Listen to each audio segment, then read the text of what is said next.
Hello friends, स्वागत है आप सबका सारा होम साइंस एजुकेशन में। आज का जो हमारा टॉपिक है बहुत ही ज़्यादा इम्पोर्टेंट होने वाला है। आज का टॉपिक आज हम देखेंगे आरडीए से संबंधित क्वेश्चन को, जो कि एग्ज़ाम में पूछे गए हैं। अभी तक तो जो आरडीए आता था वो 2010 का आता था, बट इस बार का जो आरडीए आया है 2020 वाला, यहाँ से हम इम्पॉर्टेंट क्वेश्चन को सॉल्व करेंगे कि कैसे क्वेश्चन आते हैं, कैसे क्वेश्चन 2010 में बनते थे। 2010 का आरडीए है वहाँ से किस टाइप के क्वेश्चन पूछे गए हैं, और इस बार जो 2020 का आरडीए नया आरडीए आया है यहाँ से किस टाइप के क्वेश्चन पूछे जाने के चांसेस हैं। तो इस पॉइंट पर आज हम डिस्कस करेंगे। और ये जो पॉइंट है आज का जो हमारा टॉपिक है, ये बहुत ही ज़्यादा रिक्वेस्ट आया था आप लोगों का कि इस पर वीडियो बनाया जाए, इस पर क्लास ली जाए। सो मैं क्लास लेकर आ गई हूँ। आप लोगों के सारे प्रॉब्लम जो भी डाउट हैं वो क्लियर हो जाएंगे यहाँ से। और एक बात मैं बोलना चाहती हूँ आप लोगों से, आप लोगों की राय जानना चाहती हूँ मैं। आप लोगों के बहुत कमेंट आ रहे हैं कि फिजियोलॉजी की क्लास स्टार्ट की जाए, शरीर क्रिया विज्ञान या फिर चाइल्ड डेवलपमेंट जो पार्ट छूटे हैं उसको हम पढ़ेंगे। तो आप लोग बताइएगा कमेंट सेशन में ज़रूर क्या पढ़ना चाहते हैं आप लोग। मेरे हिसाब से जो मैं पढ़ाना चाहती हूँ, अब इसके बाद का आपका जो कल से जो सेशन स्टार्ट होगा वो चाइल्ड डेवलपमेंट का होगा। जो भी पार्ट अपने छूटे तो सारे ही हैं। मैंने आप लोगों से बोला था कि अभी मेरे पास टाइम नहीं, मैं यूज नहीं कर सकती हूँ वाइट बोर्ड, तो वाइट बोर्ड की वजह से मैंने आप सबको नोट्स में पढ़ाया था जो भी सीडी का 2-4 पॉइंट जो डिस्कस हुआ है। बट अब कल से जो अपना क्लास स्टार्ट होगा वो चाइल्ड डेवलपमेंट का होगा, और वाइट बोर्ड पर हम अच्छे तरीके से समझेंगे, सब कुछ पढ़ेंगे। और आप लोग बताइएगा कितने लोग चाहते हैं कि शरीर क्रिया विज्ञान स्टार्ट किया जाए और कितने लोग चाहते हैं कि चाइल्ड डेवलपमेंट स्टार्ट किया जाए। ज़रूर बताइएगा कमेंट बॉक्स में, उसी हिसाब से मैं अपना क्लास स्टार्ट करूँगी कल वाला। तो कल की क्लास आप लोगों के हाथ में है, क्या चाहते हैं आप लोग, क्या पढ़ना चाहते हैं, सो प्लीज़ बताइएगा कमेंट बॉक्स में। अब आ जाते हैं अपने पॉइंट पर, हम डिस्कस करेंगे। आज का हमारा पॉइंट बहुत ही ज़्यादा इंपॉर्टेंट होने वाला है आप लोगों के लिए, सबको पता है। सो स्टार्ट करते हैं अपना सेशन। आज का पहला क्वेश्चन हम इसमें सॉल्व करेंगे।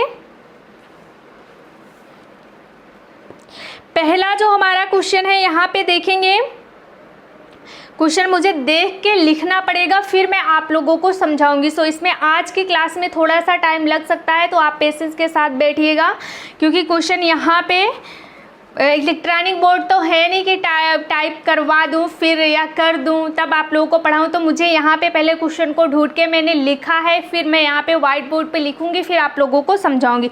तो पहला जो अपना आज का जो पहला क्वेश्चन है ये हम देखेंगे हाइट को लेकर कि हाइट कितनी होनी चाहिए।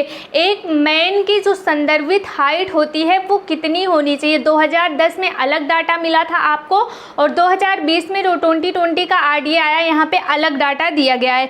तो आपको अगर रेफरेंस हाइट पूछा जाए मैन का, तो आप क्या बताओगे? मैन का रेफरेंस हाइट, मैन की अगर संदर्भित ऊंचाई पूछी जाए, संदर्भित हाइट पूछी जाए आपसे, तो कितना बताओगे आप? क्या मैं यहाँ पे क्वेश्चन लिखूँ या फिर मैं क्वेश्चन अपने मुंह से बोलती चल रही हूँ और आंसर यहाँ पे मैं टिक करती चल रही हूँ? ये ज़्यादा बेटर होगा आप लोगों के लिए, ताकि टाइम भी ना वेस्ट हो आप लोगों का और क्वेश्चन भी आप लोगों के समझ में आता रहे। मैं मेन पॉइंट जो भी क्वेश्चन को होगा यहाँ पे ऐड कर दूंगी और आंसर बताती हुई चलूँगी, आंसर को समझाते हुए चलूँगी। तो बात हम कर रहे हैं किसका? आज का जो हमारा पहला पॉइंट है मैन के बारे में हम बात करें कि एक आदमी की जो संदर्भित है उसका हाइट कितना होना चाहिए। आदमियों की हाइट कितनी बताई गई है इस बार के आरडीए में? मैन की हाइट जो कि संदर्भित हाइट होती है कितनी है? तो आप कितना बताओगे यहाँ पे? 5.8 फीट बताना है आपको। ये पॉइंट याद रखना है ना। पहला पॉइंट है, अगर आपसे एग्ज़ाम टाइम में क्वेश्चन ऐसा बन जाए, ऐसा पूछ लिया जाए कि एक आदमी, एक मैन का जो हाइट है, संदर्भित हाइट कितना होना चाहिए, कितने फिट का होना चाहिए, और 3 से 4 पॉइंट यहाँ पे दिया है, तो आपको किस पे टिक लगाना है? याद रखना है आपको 5.8 फिट पर टिक लगाना है। और जो 2010 का डाटा भी मैं यहाँ पे ऐड कर देती हूँ। जो 2010 का डाटा था वहाँ पर जो मैन होते हैं उनकी हाइट कितनी बताई गई थी? मैन की हाइट 5.6 फीट बताई गई थी, ये भी आपको ध्यान रखना है। बट इस बार जो है हाइट में चेंजेस हुए हैं, हाइट को बढ़ाया गया है।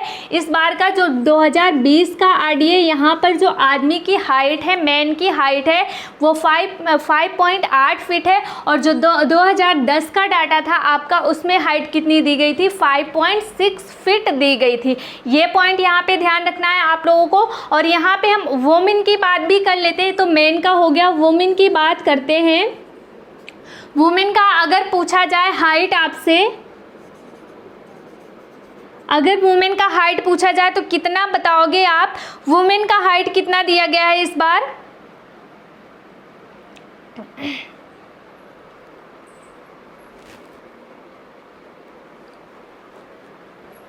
2020 में अगर आपसे महिलाओं की हाइट पूछी जाए तो कितने पे टिक लगाओगे आप लोग? अगर एग्जाम टाइम में महिलाओं की हाइट से लेकर क्वेश्चन आ गया और 3 से 4 ऑप्शन आपको दे दिया गया यहाँ पे, तो किस ऑप्शन पे आप करेक्ट का निशान लगाकर आओगे?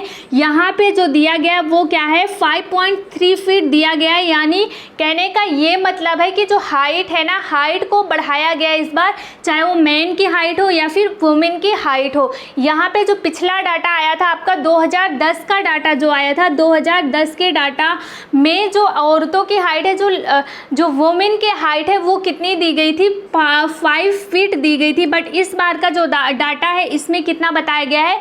5.3 फीट बताया गया। यानी जो औरत, जो वुमेन जिसकी हाइट कितनी हो? 5.3 हो, उसे क्या माना जाएगा? रेफरेंस हाइट माना जाएगा, वो एक आइडल हाइट में आएगा। ये पॉइंट को ध्यान देना है आपको, ये दोनों पॉइंट को ध्यान देना है। और 2010 का भी मैंने डाटा यहाँ पे ऐड कर दिया है, 2020 का भी डाटा ऐड है। तो आपको ये दोनों डाटा को लर्न करना पड़ेगा। और जो आरडीए है ना, आरडीए ऐसी चीज़ है जिसको आपको लर्न करना पड़ेगा, याद करना पड़ेगा, ताकि आपके माइंड में ये सेट रहे और एग्जाम टाइम में हम भूले नहीं।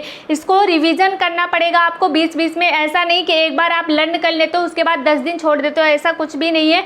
आपको डेली इसको एक बार जरूर पढ़ना। आप थोड़ा थोड़ा करके याद कीजिए, बट पूरा आपको याद करना पड़ेगा, तभी यहाँ से क्वेश्चन जो आते हैं वो सॉल्व हो पाएंगे। तो पहला क्वेश्चन हमारा सॉल्व हो गया यहाँ से हाइट को लेकर। आई होप कि आपके समझ में भी आ गया होगा अच्छे तरीके से। सो आगे बढ़ते हैं, अगला क्वेश्चन हम देखेंगे। यहाँ पे अब अगला क्वेश्चन सॉल्व करेंगे। अगला जो हमारा क्वेश्चन है, सेकेंड क्वेश्चन है, देखेंगे 2000 किलो कैलोरी पर कितना ग्राम फाइबर देना है आपको। आपको पता है कि जो 2010 का डाटा था उसमें आपको फाइबर को लेकर कुछ भी ऐड नहीं किया गया था। बट इस बार नए चीज़ ऐड हुए हैं, नया पॉइंट ऐड हुआ है। वो नया पॉइंट क्या है? फाइबर है। यहाँ पे क्वेश्चन, ये वाला क्वेश्चन बनने के चांसेस हैं, तो इसको भी देख लीजिए आप लोग, अच्छे तरीके से माइंड में सेट कर लीजिए। अगर ऐसा क्वेश्चन पूछ लिया जाए आप लोगों से कि 2000 किलो कैलोरी अगर कोई एनर्जी ले रहा है तो उसे कितने ग्राम फाइबर की आवश्यकता होती है, तो आप क्या बताओगे? आंसर में आपको देना है 40 ग्राम फाइबर हमें देना है। 40 ग्राम फाइबर 2000 किलो कैलोरी पर देना है। ये क्वेश्चन हो गया, ये तो सीधा सीधा क्वेश्चन हो गया। बट अगर आपसे ऐसा क्वेश्चन पूछा जाए कि जो 40 ग्राम फाइबर है, कितने किलो कैलोरी पर हम 40 ग्राम फाइबर दे सकते हैं, ये पॉइंट पर ध्यान रखिएगा, आप लोग माइंड में बैठा लीजिएगा। अगर क्वेश्चन पूछा जाए कि 40 ग्राम फाइबर आप कितने किलो कैलोरी पर दोगे या कितने किलो कैलोरी पर दे सकते हो, तब यहाँ पे आपका आंसर क्या होगा? 2000 किलो कैलोरी। ये भी याद रखना है। उल्टा क्वेश्चन पूछा जाए या फिर सीधा क्वेश्चन पूछा जाए, दोनों का आंसर अलग अलग है, देख लीजिए आप लोग। फिर से यहाँ पे भी बात कर लेते हैं। ये नया डाटा ऐड हुआ है 2020 के 20 का जो आरडीए है, यहाँ पे नया डाटा ऐड हुआ है। और नया डाटा क्या ऐड हुआ है? फाइबर लेकर ऐड हुआ है। जो फाइबर है ये नया डाटा है। आपसे क्वेश्चन पूछा जाए 2000 किलो कैलोरी पर कितना ग्राम फाइबर देना है या कितना ग्राम फाइबर फाइबर हम ले सकते हैं? तो आप क्या बताओगे? 40 ग्राम फाइबर ले सकते हैं। बट अगर इसका अपोजिट करके पूछा जाए आपसे कि 40 ग्राम फाइबर हम कितने किलो कैलोरी एनर्जी पर, कितने किलो कैलोरी पर देना है हमें या लेना है, इनटेक करना है, तो आप यहाँ पे कौन सा आंसर दोगे? यहाँ पर दोगे 40 ग्राम जो फाइबर है हम कितने किलो कैलोरी पर लेते हैं? तो आप बताओगे 2000 किलो कैलोरी पर हमें लेना है, इनटेक करना है 40 ग्राम फाइबर। और जो 40 ग्राम फाइबर ये ऐड किया गया, इसका रीजन क्या है? तो आपको पता है जो फाइबर है, जो रेशा है, वो पाचन क्रिया में बहुत ही अच्छी भूमिका निभाता है। इसी वजह से इस बार का जो RDA आया है, 2020 का जो RDA आया, यहाँ पे क्या किया गया है? 40 ग्राम फाइबर को ऐड किया गया। और इसका रीजन ये है कि जो 40 ग्राम फाइबर है ये हमारे भोज्य पदार्थों को पचाने में मदद करेगा या मदद करेगा। तो यहाँ पे यही ध्यान देना है, ये 40 ग्राम फाइबर पाचन क्रिया को सही रखेगा, पाचन क्रिया जो हो रही है उसको, डाइजेशन सिस्टम को अच्छा चलाएगा या फिर हमारे पाचन शक्ति को मजबूत बनाएगा। ये पॉइंट आपको ध्यान देना है। अगला पॉइंट हम देखेंगे, आज का जो पूरा क्वेश्चन होगा हमारा डिपेंड होगा मैन को लेकर हम डिस्कस करेंगे। और उसको इसके ये वाला पॉइंट डिस्कस होने के बाद हम बीच बीच में वुमेन को लेकर भी डिस्कस करेंगे कि कैसे क्वेश्चन पूछे जाते हैं। उसके बाद गर्ल्स को लेकर, बॉयज़ को लेकर, किशोरावस्था को लेकर, बच्चे को लेकर, नवजात शिशु को लेकर, गर्भावस्था को लेकर, सारे पॉइंट को हम डिस्कस करेंगे। बट बीच बीच में अपनी क्लास को हम देते रहेंगे इससे संबंधित क्वेश्चन को, ताकि आप लोगों के जितने भी डाउट है वो क्लियर होते चले। अब अगला पॉइंट हम देखेंगे मैन को लेकर, मैन के जो प्रोटीन है, आयोडीन है, एनर्जी है, कितने पॉइंट कैसे कैसे चाहिए और कैसे क्वेश्चन पूछे जाते हैं, इस पॉइंट पर अब बात करते हैं। तो आगे बढ़ते हैं, अगला क्वेश्चन हम सॉल्व करेंगे।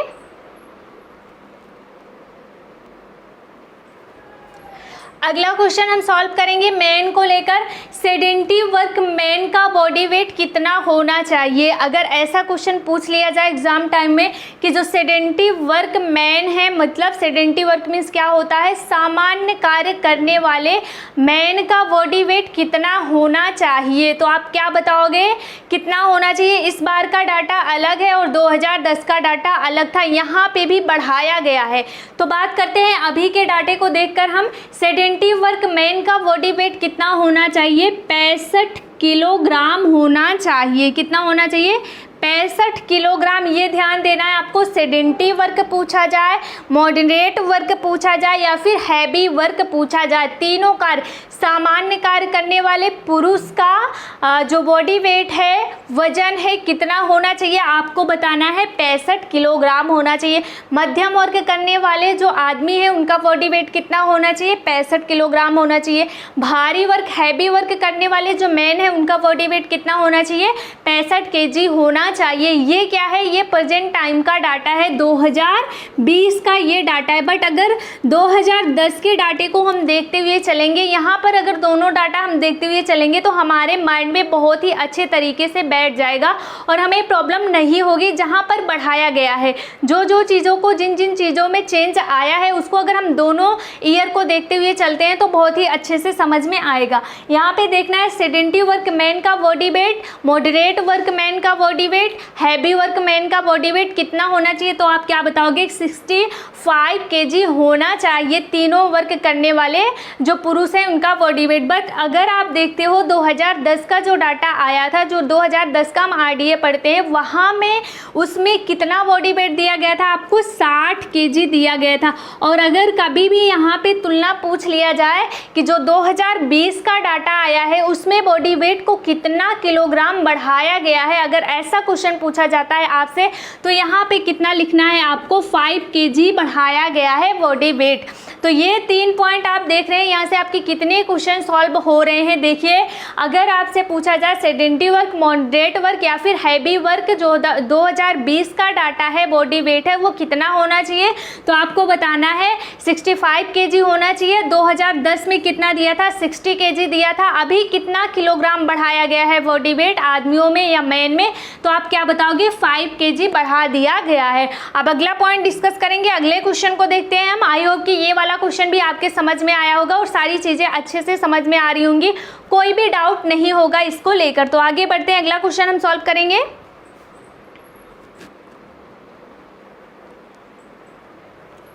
अगला क्वेश्चन हम देख लेते हैं। यहाँ पे अगला क्वेश्चन हमारा, एक मध्यम क्रियाशील पुरुष को कितना मिलीग्राम विटामिन सी की आवश्यकता होती है। यहाँ पे क्वेश्चन जो पूछा गया है, एक मध्यम क्रियाशील पुरुष है, उसको कितने मिलीग्राम विटामिन सी की आवश्यकता होती है, कितने मिलीग्राम विटामिन सी प्रतिदिन उसे देना चाहिए या उसे इंटेक करना चाहिए।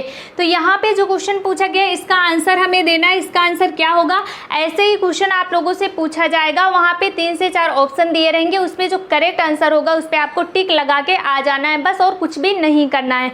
इसलिए मैं बार बार बोल रही हूँ कि जो आरडीए आया है इसको लर्न कर लीजिए, क्योंकि बिना लर्न किए ये क्वेश्चन हम सॉल्व नहीं कर सकते हैं। तो बात आई है विटामिन सी की। विटामिन सी कितने मिलीग्राम चाहिए एक मध्यम क्रियाशील व्यक्ति को, एक मध्यम क्रियाशील पुरुष को जो कि मॉडरेट वर्क कर रहा है। इंग्लिश में पूछा जाए या फिर हिंदी में पूछा जाएगा तो सामान्य, मध्यम और भारी कार्य करने वाला, और अगर इंग्लिश में आपसे पूछा जाएगा तो पूछा जाएगा सेडेंटरी, मॉडरेट और हैवी वर्क। ये तीनों आपको ध्यान में रखना है। यहाँ पे बात कर लेते हैं हम विटामिन सी की। तो विटामिन सी की कितनी आवश्यकता होती है, 80 मिलीग्राम की आवश्यकता होती है, और ये तीनों स्टेज में आपको देखने को मिलेगी। आपका सामान्य वर्क हो, मध्यम वर्क हो या फिर भारी वर्क हो, आपका सेडेंटरी वर्क हो, मॉडरेट वर्क हो या फिर हैवी वर्क हो, तीनों स्टेज के जो पुरुष हैं उनको कितने ग्राम की आवश्यकता होती है विटामिन सी की। तो आप क्या बताओगे, 80 मिलीग्राम प्रतिदिन की आवश्यकता होती है उनको विटामिन सी लेना पड़ता है या इंटेक करना पड़ता है या फिर देना पड़ता है डाइट में। तो ये वाला क्वेश्चन भी आपका सॉल्व हो गया, कोई भी डाउट नहीं होगा। यहाँ से भी विटामिन सी को लेकर आपसे क्वेश्चन पूछा जाए तो विटामिन सी को लेकर अगर क्वेश्चन पूछा जाएगा तो आपको ध्यान रखना है कि जो विटामिन सी है वो 80 मिलीग्राम की आवश्यकता होती है तीनों स्टेज को लेकर, तीनों स्टेज में। अब बात करते हैं सामान्य क्रियाशील पुरुष को कितना ग्राम प्रोटीन की आवश्यकता होती है।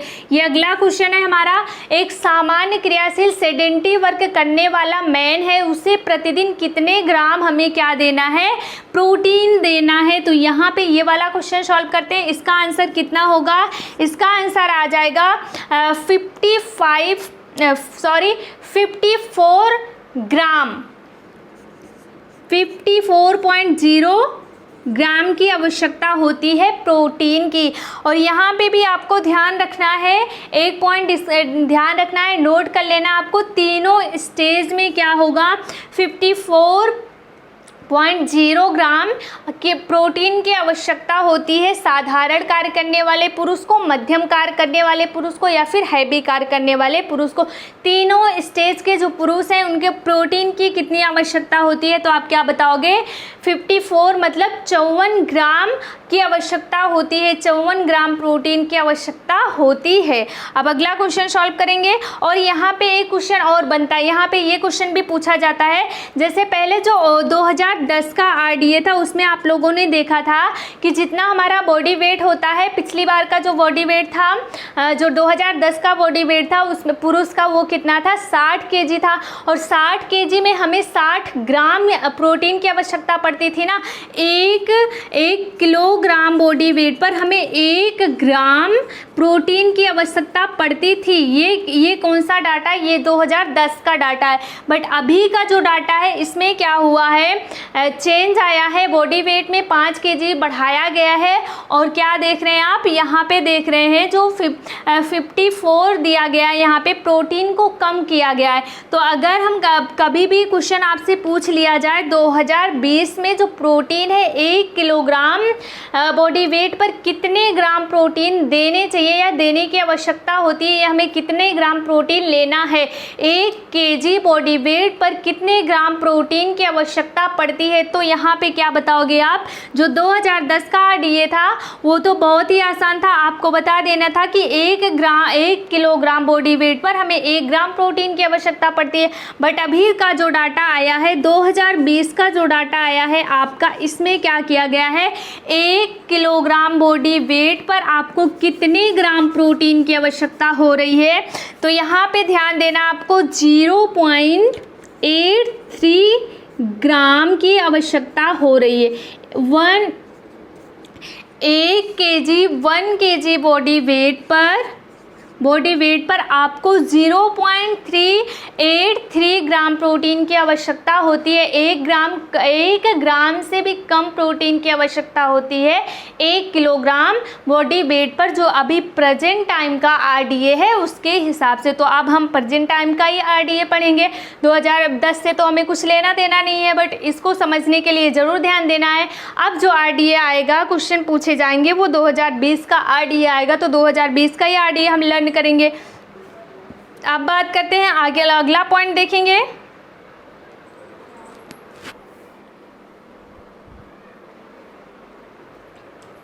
अगला क्वेश्चन हम सॉल्व करेंगे और ये आज के क्लास का लास्ट क्वेश्चन है।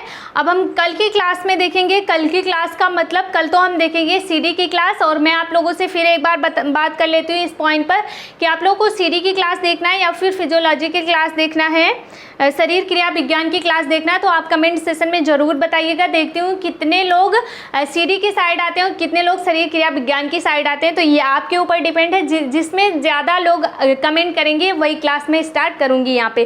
तो आप बात करते हैं, एक मध्यम क्रियाशील पुरुष को कितना मिलीग्राम विटामिन B3 की आवश्यकता होगी, इस पॉइंट को डिस्कस करते हैं यहाँ पे। तो यहाँ पे जो आंसर होगा आपका कितना होगा, 18 मिलीग्राम, 18 मिलीग्राम। एक मध्यम क्रियाशील पुरुष को 18 मिलीग्राम की आवश्यकता होती है। 18 मिलीग्राम विटामिन B3 की आवश्यकता होती है एक मध्यम क्रियाशील व्यक्ति को जो कि मॉडरेट वर्क कर रहा है। अब यहाँ पे बात करते हैं जो सामान्य कार्य कर रहा है, सामान्य कार्य करने वाले पुरुष को कितने मिलीग्राम विटामिन B3 की आवश्यकता होगी, इस पॉइंट को भी हम देख लेते हैं। तो यहाँ पे कितने मिलीग्राम विटामिन B3 की आवश्यकता होगी, यहाँ पे होगी जो सामान्य वर्क कर रहे हैं पुरुष, उनमें 14 मिलीग्राम की आवश्यकता होती है। विटामिन B3 का जो है वो कितने मिलीग्राम की आवश्यकता होती है, तो 14 मिलीग्राम की आवश्यकता होती है। 14 मिलीग्राम की आवश्यकता होती है जो सामान्य कार्य करने वाले पुरुष हैं, उनमें विटामिन B3 की आवश्यकता। अब यहाँ पे हम भारी वर्क को देख लेते हैं। जो भारी कार्य कर रहे हैं, जो हैवी कार्य करने वाले पुरुष हैं, उनमें प्रतिदिन कितना मिलीग्राम विटामिन B3 को इनटेक करना है, तो यहाँ पे बात करते हैं कितना हो जाएगा, 23 मिलीग्राम। ये तीनों पॉइंट आपको ध्यान रखना है और ज़रूर बताना आप लोग कमेंट बॉक्स में कि क्या पढ़ना चाहते हो आप लोग। और इससे रिलेटेड जो भी इम्पोर्टेंट क्वेश्चन है मैं बीच में सॉल्व कराती जाऊंगी, तो इसके लिए आप लोग बिल्कुल भी परेशान मत होइए। आपको बीच में इसके क्लास मिल जाएगी, चाहे संडे को मिल जाएगा, उसको मैं बताऊँगी आप लोगों को, बट मैं पूरा कंप्लीट करवाऊँगी यहाँ से कैसे क्वेश्चन, इस टाइप के क्वेश्चन पूछे गए हैं। आज मेन का हो गया, कल हम देख लेंगे अगला क्लास जब हम लेंगे वुमेन का देख लेंगे, फिर उसके बाद जब लेंगे प्रेगनेंसी का देख लेंगे। इसी हिसाब से आपको क्लास मिलते रहेंगे। सो थैंक यू, मिलते हैं अगले क्लास में। तब तक आप लोग अच्छे से पढ़ाई करिए, इसको जो भी पढ़ाया गया है।